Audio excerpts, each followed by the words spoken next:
Hey guys, in the last chapter we reviewed how to simplify radical expressions, and today we are going to look at rational exponents. Now, I kind of gave you a sneak peek in the previous lesson on how I was simplifying radicals by using rational exponents. It may have been confusing to you then, but hopefully this clears it up when we go through this in detail today. Our lesson objective today is that you, the student, will convert between radical and exponential form. You will apply properties of exponents and evaluate radical expressions. So let's get started. First, let's go ahead and simplify. We're going to leave each answer in exponential form. Now, just a quick reminder. When we are repeatedly adding something, we use multiplication to show repeated addition. So like if we were adding 3 plus 3 plus 3, we were adding 3 repeatedly, we can say that we have 3 groups of 3, or 3 times 3. 3 times 3 means 3 groups of 3. When we are repeatedly multiplying something, 3 times 3 times 3, we use exponents. That means we are taking this base, 3, and we were repeatedly multiplying it 3 times. So there is a difference between multiplication and exponents. Multiplication shows that we're repeatedly adding something, 3 groups of 3. If I change those to x's, x plus x plus x, this becomes 3 groups of x. I'm repeatedly adding x.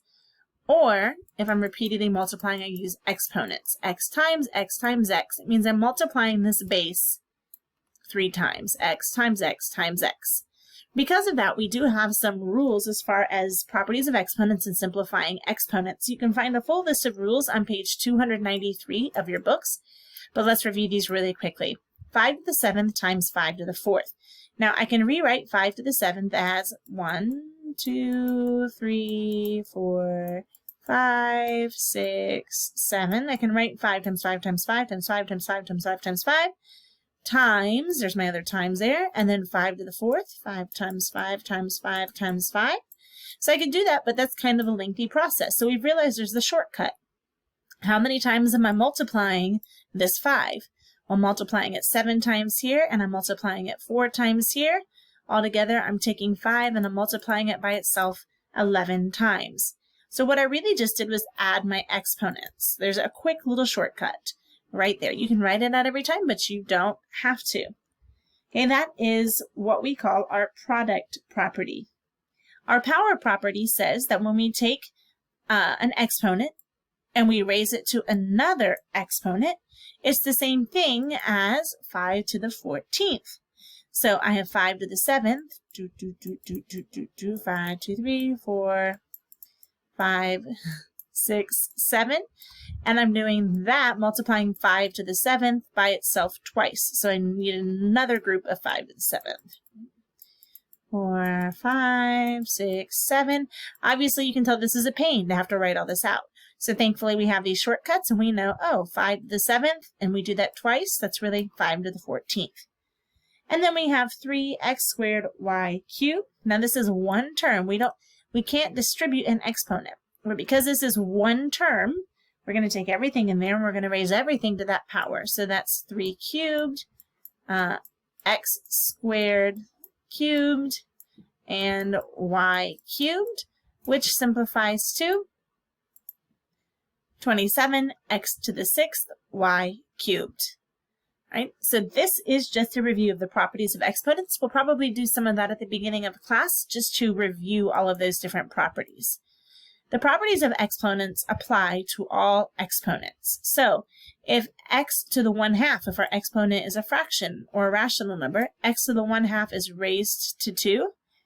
Remember, our product or power of a product rule says that we can take 1/2 times 2. You can just multiply these two things. Well, 1/2 times 2 is 2 over 2, or x equals 1, if we simplify that. So x to the 1/2 is a number whose square is x. Therefore, x to the 1/2 equals the square root of x. Let's evaluate each exponential expression. So I'm going to show you a quick little shortcut that I don't think that they tell this to you directly in the book. But whenever you have a rational exponent like this, you can rewrite that as a radical. And what happens is your numerator becomes your exponent here, and your denominator becomes the index. And they don't state that explicitly, I don't believe, but I want to make sure that you know that your numerator becomes the exponent in the radicand, and your denominator is your index. So 6 to the 1/4 is the same thing as the 4th root of 16. 4th root of 16 can be simplified to be the 4th root of 2 times 2 times 2 times 2, which is just 2.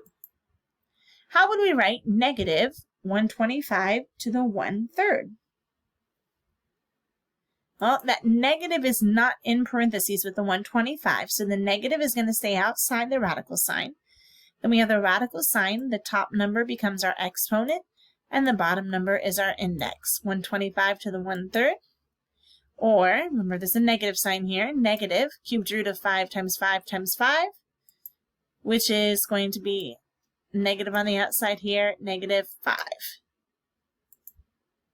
What about negative 9 to the 1/2? Okay, now again, this should be written with the negative outside, unless we want that negative included. If we want that negative included, we need to write it like this, negative 9 to the 1/2. So let's write that in parentheses so that the statement is true. We would write that as 1 becomes our exponent, and the denominator becomes our index here. Now, the square root of negative 9 is not a real number. That's negative 1 times 3 times 3. The square root of negative 1 is I, and the square root of 3 squared is 3, so we're left with 3i. Here is your formal definition. If the nth root of x is real and m is an integer, then we can rewrite our radical exponent like this, where m becomes our power inside, or exponent inside the radical symbol. It's part of the radicand. And the denominator n becomes our index. We can also write it like this, where the denominator is our index, and the m can be the power of the whole radical expression, raised to that m power. So let's go ahead and practice changing these into radicals and then evaluating. So we're going to rewrite 4 to the 3/2 power first as a radical. So this becomes our exponent inside, and this becomes our index, so the square root of 4 cubed, which is the square root of 64, and 64 is a perfect square, and that leads us to 8. We can also write it like this, the square root of 4 with our 3 in the outside. The square root of 4 is 2, and 2 cubed is 8. Either way, we arrive at the same answer. Now here is your properties of exponents chart. That's on page 293 that I was referring to earlier. These are not new. They're on the wall of our classroom. You've been using these both earlier this year and in Algebra 1. So we do need to make sure that you know them. So expect to do a lot of kind of review work and mental math, DNA work, reviewing these properties of exponents. Let's go ahead now and convert from a root back to an exponent. We just converted an exponent to a root. Now we're going to go the other way. So we have 75a cubed b in our radicand, and we're taking the 4th root of that.